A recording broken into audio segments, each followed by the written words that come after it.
Prior to 1940, the priority way to get around the Twin Ports was on a streetcar. People also came from far and wide just to ride the incline trolley that took people up the hill and offered a spectacular view of the lake. Now, that car crashed once nearly 125 years ago. Dave Anderson tells us about that tragic day in this week's Holding On to History. Little chunks of steel rail popping up through the pavement around town are some of the only remnants left of Duluth's streetcar system.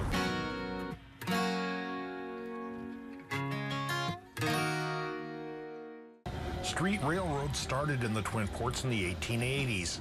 They allowed Duluth and Superior to expand into streetcar suburbs. These are the neighborhoods we know today as Lakeside and Lester Park, Hunters Park, Woodland, which used to be called Woodland Park. 97-year-old John McAllister says the streetcars were frequent targets of schoolboy pranks.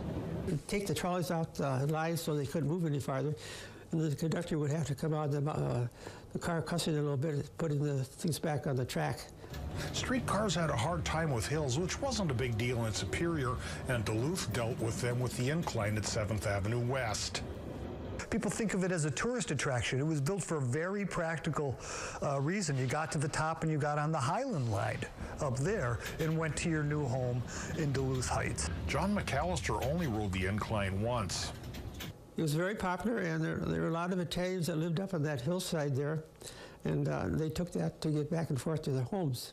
McAllister says the incline was a scary ride, and it indeed was one day in 1901 when the power station caught on fire.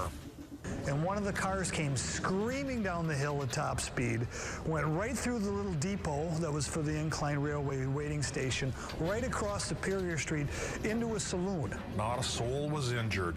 By 1939, the Twin Ports shifted to buses, which could handle hills, and the street railroads were torn down or paved over, with the occasional rail still poking through. There are other relics of the old street railroad to be found if you look for them. A couple of forlorn cars still sit around town, and the old headquarters building still stands at 27th Avenue West and Superior Street.